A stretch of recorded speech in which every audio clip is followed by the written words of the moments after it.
Miriapods. Dando voz a las ideas. ¡Se abre la sesión! Excelencia, aquí tiene el informe de la tesorería. Espero que esté claro. ¿Claro? Hasta un crío de 4 años podría comprenderlo. Búsqueme un crío de 4 años. A mí me parece chino. Yo te lo explico. Así funciona esto.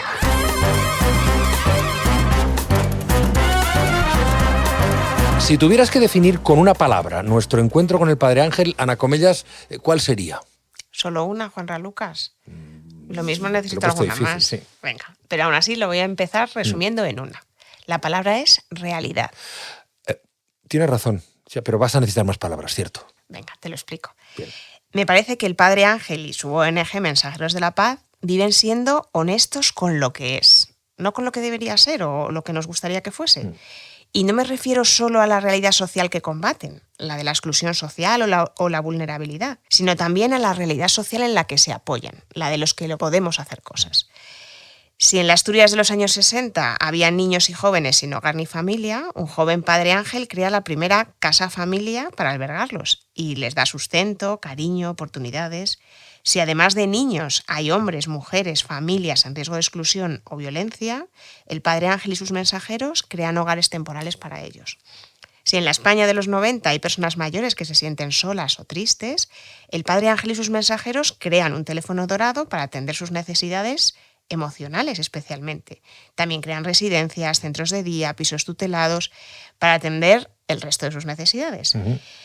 Y si hay una guerra en Ucrania, un terremoto en Siria, si falta agua en Burundi o comida en Nicaragua... Ya veo por dónde vas. Y si las personas sin techo no tienen un lugar donde ducharse, descansar o tomar una buena comida, el Padre Ángel abre las puertas de la iglesia de San Antón las 24 horas del día para calentarles el cuerpo, el estómago y el alma. Y en esa misma iglesia crea una despensa para acortar las colas del hambre que nos dejó la pandemia.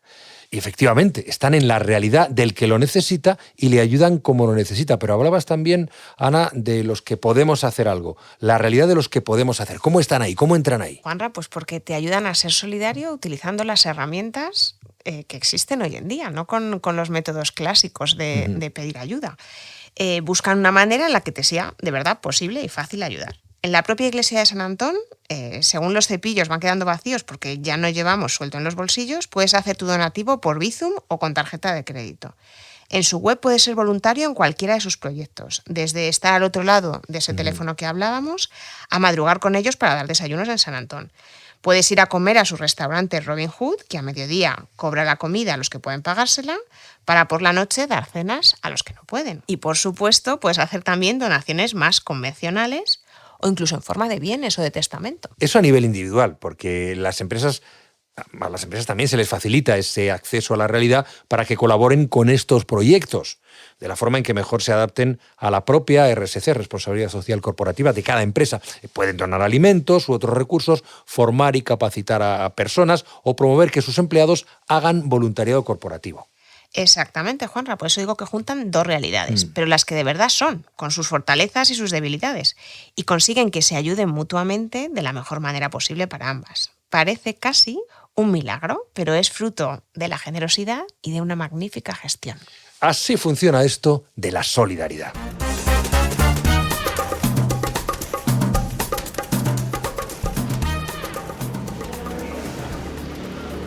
Esta frase yo no sé si es suya, padre, que del amor se vive pero no se come.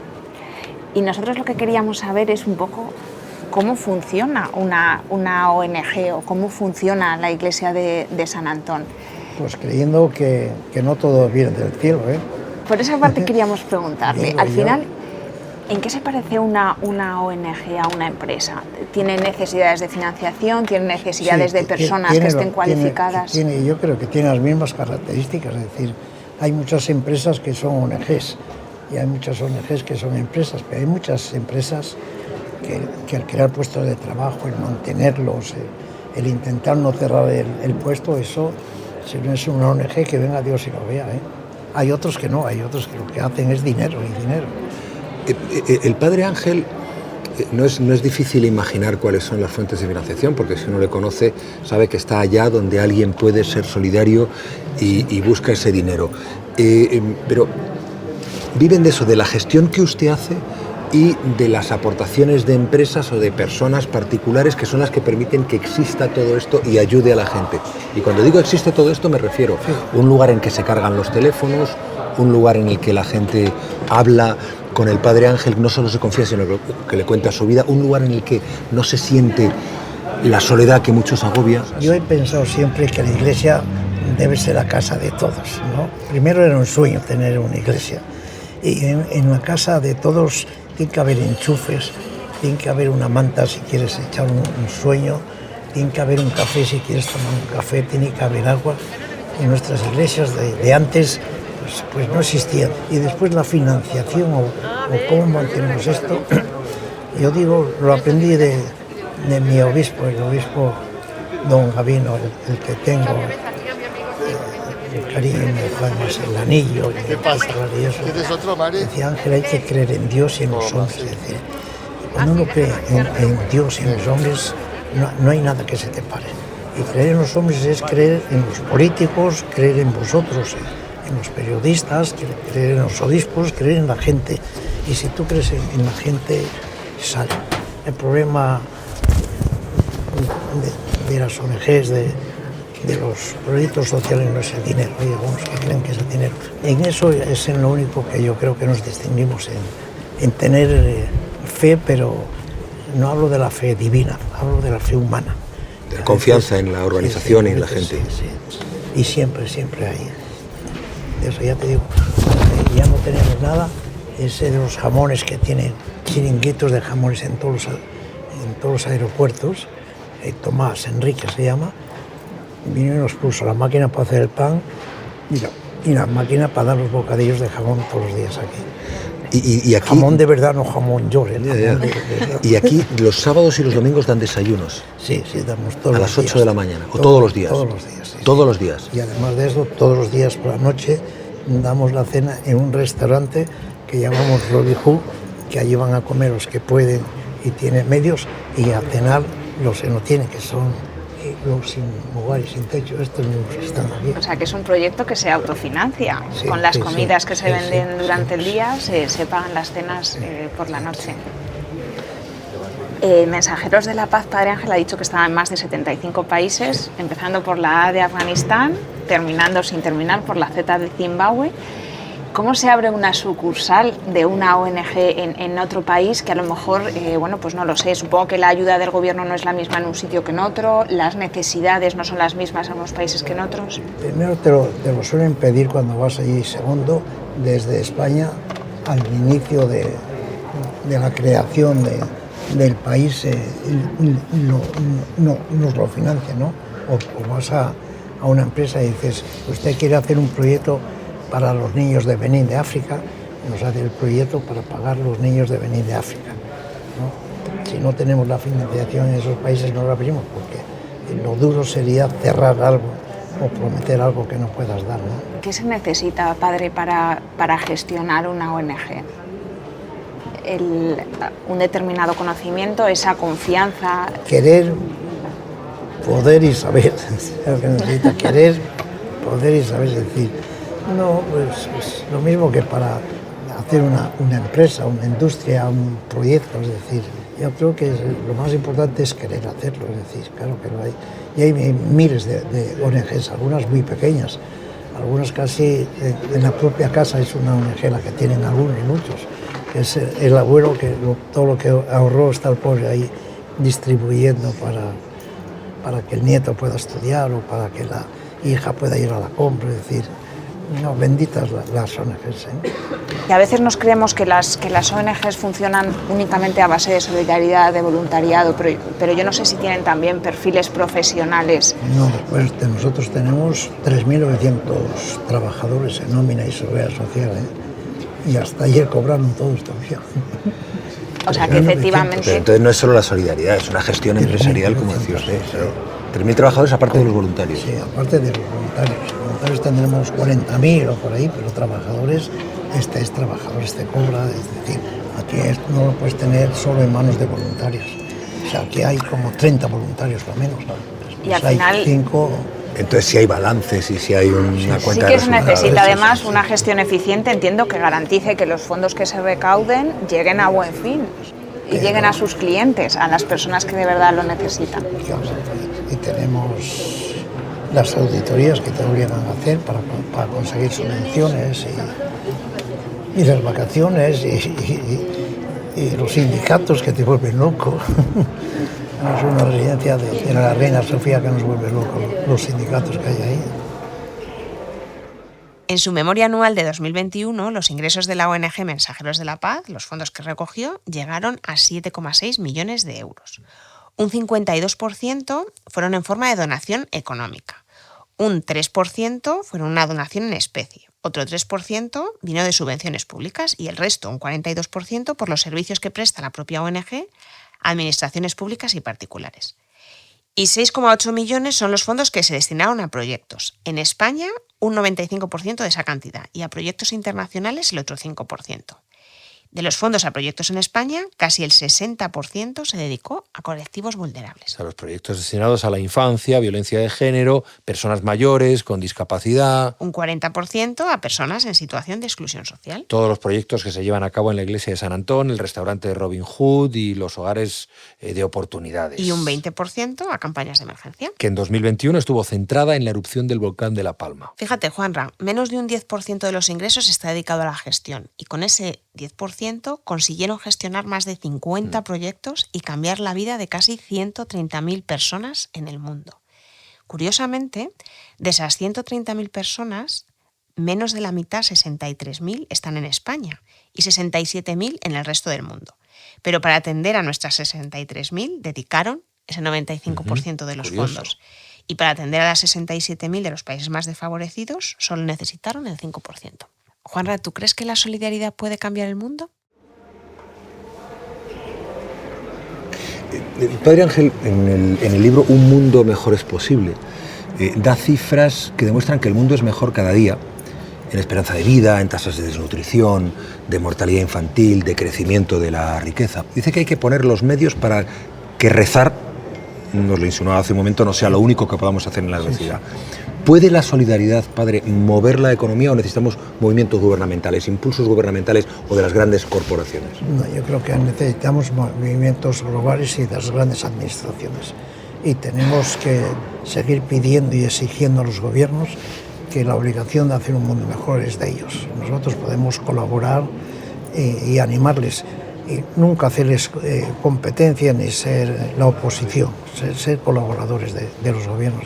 Pero hay que exigir a los gobiernos el que hagan el bienestar social. Nosotros no podemos hacer ni carreteras, ni residencias, ni institutos, ni universidades. Esto lo tiene que hacer y lo debe hacer el gobierno, ¿no? Nosotros podemos colaborar de eso, pero la obligación del gobierno. Y yo creo que lo que debemos hacer es animar a que haya buenos gobernantes, buenos diputados. Es decir, yo siempre tuve una ilusión de poder hacer una escuela para diputados y para esos, porque sería importante tener los mejores tíos que son los que dominan y los que tienen el país, vamos. Hombre, tampoco estaría de más que se pasaran por aquí alguna vez para algún desayuno. Aquí tenemos el libro de visitas y por aquí han pasado todos. Digo, todos los responsables de los partidos han pasado por aquí y siguen pasando. Es decir, aquí vino desde el alcalde de Madrid hasta Marlaska, Calviño, es decir, han venido todos a servir los desayunos y también a dar una charla y a enterarse cuáles son los problemas de esta gente. No estoy seguro si les deja algo, porque luego a la hora de decidir no sé si les pilla lejos o se les olvida. Dicen, ojalá pudiéramos hacer, a veces es lo único que pueden decir, pero al menos se conciencian de que existe. Es decir, porque uno está cansado de decir que es mentira que haya tantos pobres o que no existen, pues que los vean y que los toquen por lo menos, ¿no? Recomiendo a cualquier persona que viva o visite Madrid que vaya a la iglesia de San Antón, en la calle Hortaleza, en el número 63. En ella lo divino y lo humano conviven de forma, desde luego, muy poco convencional y, sin embargo, uno siente que es lo natural, como debería ser. Los confesionarios se han trasladado a mesas camilla con braseros. para que hablar con Dios sea hablar con un amigo. En una parte de la iglesia hay una despensa con comida para que el que pueda deje y el que lo necesite tome. Hay biblioteca, enchufes a disposición de los que lo necesitan, duchas, y sobre los reclinatorios se montan mesas para que las personas sin techo puedan tener desayunos dignos. En San Antón, todas las mañanas se obra el milagro del desayuno que calienta el cuerpo al que lo recibe y el alma del que lo da. Es uno de los centros de operaciones de Dios. Pues mira, ahora estamos haciendo los bocadillos, que los vamos a dar ahora en el desayuno con algo de dulce, el café que quieran. Y lo que hacemos ahora, después de la pandemia, es que van pasando, se van sentando, les damos el café, el bocadillo, lo toman y conforme se van levantando, vamos limpiando y poniendo para otra persona, como si fuese en un restaurante, exactamente igual.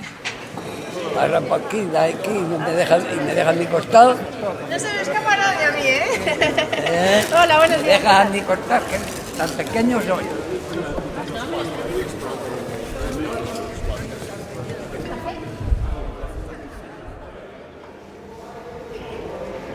¿Cuántos desayunos más o menos se pueden dar al día, padre? 500 desayunos. 500 desayunos. Sí. ¿Y qué tipo de personas vienen? Porque a lo mejor son personas que hace no mucho tenían un trabajo y una vida familiar normal. Los que duermen en la calle y ahora después del COVID y de eso, muchos de los que saben que si pueden aquí desayunar o comer, es eso que pueden ahorrar para poder pagar el alquiler. Pero incluso vienen muchos de los que antes eran colaboradores y ahora vienen a poder ellos estar acá. ¿Pone café, por favor? Claro. ¿Con leche o solo? No, solo. ¿No hay bocadillo? No quiero nada, ni café ni nada, estoy alcohólico. Sí, Vivimos aquí al lado. Y luego a la 1 vengo y Cogen un café. a coger un café. Y tiene algo para darle un mollito, lo que sea. No tenemos la pensión muy alta. Padre, estamos escuchando durante la conversación los 500 desayunos que se dan a las personas. Pues hay café, hay leche, hay azúcar, a veces hay dulces. Hay dulces. Tenemos una empresa que todo eso nos lo da una empresa todos los días. Por ejemplo, el Dulcesol desde Alicante. Nos traen aquí. Y ellos siempre aportan para los desayunos. Y ellos aportan para los desayunos. Y cuando hay salado, hay sándwich y tal. Cuando hay eso nos traen Tello, por ejemplo, que es una fábrica de chorizo, nos trae todo el chorizo posible para acá. O sea, que esos desayunos los aporta gente que aporta empresas que tienen, sí, o gente que nos da donativos para poder desayunar. Le dice, te voy a dar para que puedas un mes dar de desayunar a la gente, ¿no? Pero hay que seguir buscando para que haya otras empresas que el mes que viene... Tenemos que seguir buscando, pero bien, esto es una cadena, es decir, encuentras gente, es el boca a boca, gente que quiere y que muchos quieren compartir y no saben cómo. Es decir, cuando fueron de Ucrania, traemos 1.300 de Ucrania. Teníamos más familias acogedoras que ucranianos. Tenemos problemas de repartirse. Como dice el Padre Ángel, siempre se puede hacer un mundo mejor. Entonces, bueno, pues hay que siempre aportar tu granito de arena para ayudar a otros que tienen menos, porque yo me considero una privilegiada, ¿no? Entonces, bueno. Creo que es una experiencia que tenemos que pasar todos por ella pues, y ver la realidad. Yo igualmente, no teníamos constancia de esto y efectivamente a raíz de una amiga pues nos lo comentó y queríamos probar esta experiencia y sobre todo, bueno, pues ayudar un poco en lo que pudiésemos. Verlo en la tele que verlo así. Esto es solidaridad. Esto es solidaridad en el sentido más amplio del término. Otra cosa es limosna. ¿Cuál es la diferencia? Bueno, pues un ejemplo gráfico aquí. Primero fuimos a ver a doña Carmen Pulva de Franco, que era la mujer, para que nos ayudara, porque iba a Asturias allá siempre por el verano, ¿no? Y nos ayudaba. Y una vez vimos que veníamos de Oviedo y el Pardo está en dirección de Oviedo, o sea, que está cerca de Oviedo el Pardo. ¿Verdad? Que vimos, dijimos, pues vamos a ver al judío. Fuimos a verle y a pedirle que nos ayudara. Y fui con 5 niños, 6 niños allí, y estuvimos hablando y él me dijo, bueno, ¿y qué quieres? Pues que dinero para mantener la obra y eso. Y el cabrón de él me dice, y si te lo doy no lo gastas. Dije yo, y si no me lo dan, siempre la pregunta de Franco, siempre era, uno le pidió una vez ir al aeropuerto en Santiago, el cardenal, y dijo, y si no lo haces, y dijo, y si viene el Papa y no lo tengo. Entonces, pues esto, y nada, marchamos y dijo, yo te daré. Y a los 3 o 4 días mandaba 2 motoristas, me mandaba siempre a casa que tenemos aquí, un séptimo piso, con el sobre y las 3.000 pesetas.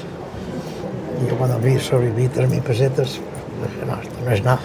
Dije, que se las lleve, que para eso no hago yo un viaje de esos. Y entonces me llamó Mateu de Roser, un civil de Oviedo. Padre Ángel, ha hecho usted un feo al caudillo y nos va a fusilar simbológicamente a usted y a mí. Si no las cogen, van a volver otra vez y las coja, que yo le compensaré. Y es verdad que me compensó por esto también, ¿no? Y entonces volvieron otra vez con las 3.000 pesetas y con la firma de Fernando Polo, que era el secretario, para que firmase que revolví. Las cogí y las enmarqué y me quedé con ellas, ¿no? Pero la pregunta es, si hoy Pedro Sánchez me mandase 10.000 pesetas, no sé si tendría la cara de devolverse, porque solo haces cuando eres joven. Cuando pensamos en riqueza, nos viene a la cabeza la imagen del tío Gilito, bañándose en su bóveda llena de monedas, feliz, contándolas, limpiándolas una a una, hablando con ellas. Pero para el hombre sabio que ha descubierto que la moneda de cambio no está hecha de metal, sino de amor, el tío Gilito está al borde de la ruina. ¿Quieres saber cuál es la diferencia entre la riqueza y la pobreza? ¿Se mide la pobreza en dinero, padre? No, hay más pobreza que el dinero. Es decir, la mayor pobreza que tenemos, te lo decía al principio, es la soledad. Es decir, no hay pobreza mayor que estar solo. Es decir, yo creo que hasta lo hemos palpado, o podemos palpar, poder tener dinero en el bolso, es decir, 50 euros o 100 euros, y estar en un aeropuerto esperando a coger un avión o la estación de un autobús y estar solo, estar aquí sentado, como el otro día que estaba aquí un chaval de 18 años sentado, que no hacía nada, estaba con las manos así, y me acerqué a él. ¿Qué te pasa? ¿Quieres algo? ¿Necesitas algo? ¿Quieres un café o necesitas ir a dormir a un sitio? No, déjeme. Bueno, pues si necesitas tal, pero ¿te pasa algo? Dices, es que acaba de morir mi padre en Venezuela y no tengo a dónde ir a llorar. Era lo único que hacía aquí, no necesitaba ni café ni nada, es que no tengo a dónde ir a... Claro, tú, ¿cuántas veces uno se encuentra solo y no tienes a quién decir las cosas? Por eso pasamos muchas veces de hacer eso, ¿no? Esa sí es pobreza. Riqueza es tener una buena familia, buenos amigos, disfrutar con ellos, pero vivir solo es tremendo. ¿Quién necesita más solidaridad, los niños o los ancianos? Yo creo que la gente que está sola en la calle, estos que están en la calle. Y después aquí en España, en honor a la verdad, los niños y los ancianos más o menos hay colegios y residencias y todo eso, ¿no? Pero en esos países de fuera están tirados en las calles. En América, en África no hay residencias, no hay eso. Es una visión global de la solidaridad. Te da mucho Hay que pensar en el ser humano, en el de aquí, y lo hacen, pero también en el de allí. Es usted un ángel de verdad, Padre Ángel. Que me prestó. Transgresor en su mensaje de amor, de querer y dejarse querer, de escuchar. El Padre Ángel pone toda su humanidad al servicio de Dios y de las mujeres, hombres y niños que más lo necesitan. Y eso nos incluye a todos. Demos o recibamos. La soledad es la mayor pobreza y el amor y la escucha la moneda con la que se paría. Una ONG funciona con dinero, pero sobre todo con confianza. Un intangible que con un poco de ayuda mueve el mundo. Así funciona esto. ¿Un podcast? De Miriapods.